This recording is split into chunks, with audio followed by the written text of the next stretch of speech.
Now, one major thing after riding this bike that I don't really like is the transmission.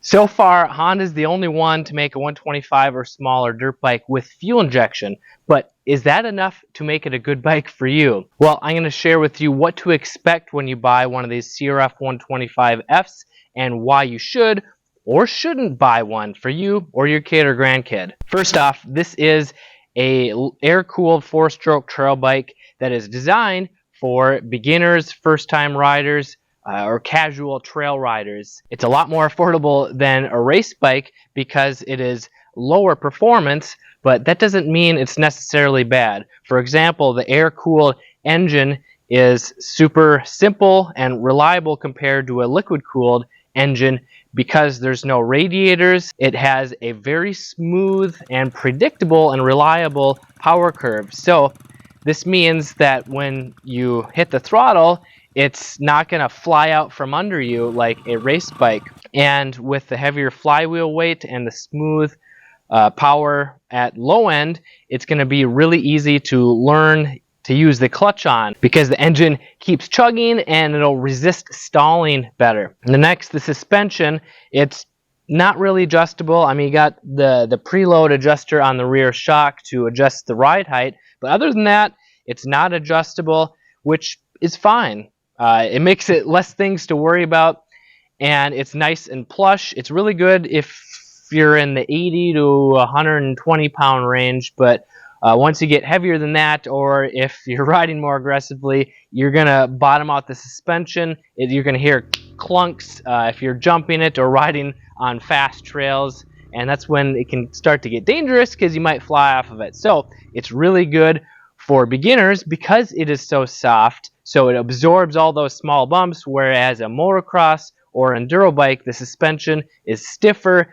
and when you feel those bumps and obstacles at lower speeds, it's going to feel harsh because it won't absorb those as much. So as far as the size goes, this is the small wheel CRF 125F with the 17 and 14 inch wheels and tires. So it's the next step up from the CRF 110, and this is a really good size if you're in the 4'8" to 5'2" height range, but it also depends on your inseam. And if you feel like the small wheel is too short for you, then the CRF 125FB, which is the big wheel or a large wheel model, it has the 19 and 16 inch wheels. That's a couple inch, almost 2 inches taller, so the seat height's taller, the wheelbase is a little bit longer, so it's a little more stable. And then the bigger wheels and tires, they roll over obstacles a little bit better, so it gives you a little bit more stability on the trails if you're riding over rocks and logs. If you're unsure, it's best to just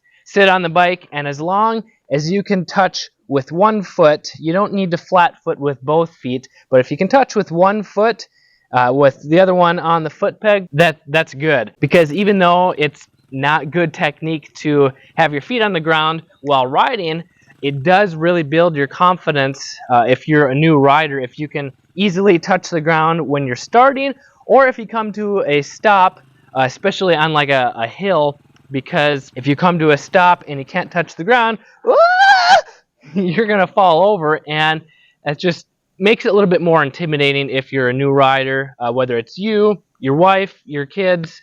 Just having something that is small enough, short enough, just really inspires confidence and makes you want to ride more. So it does have a manual clutch. It's a 4-speed, unlike most 125s or 140s this size that have a 5-speed.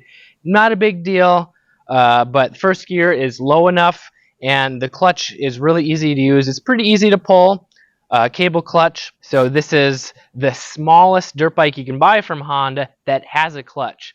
So if you're ready to upgrade from a semi-automatic dirt bike without a clutch, this is the place to start if you want the smallest dirt bike. Now, one major thing after riding this bike that I don't really like is the transmission. Even though it works just fine, compared to like a TTR 125 or a KLX 140, it's a lot clunkier. And what I mean by that is when you're shifting, it takes a little bit more effort, but when you shift, you hear and feel a big clunk.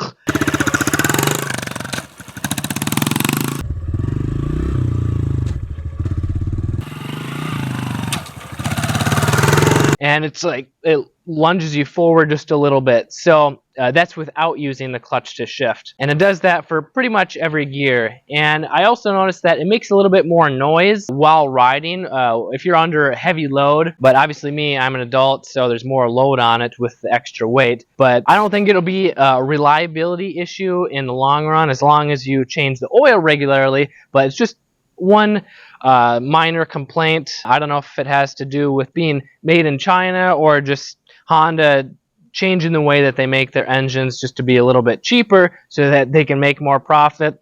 Who knows? But other than that, the only other complaint, oh, actually this bike doesn't have it. No, it was the other bike.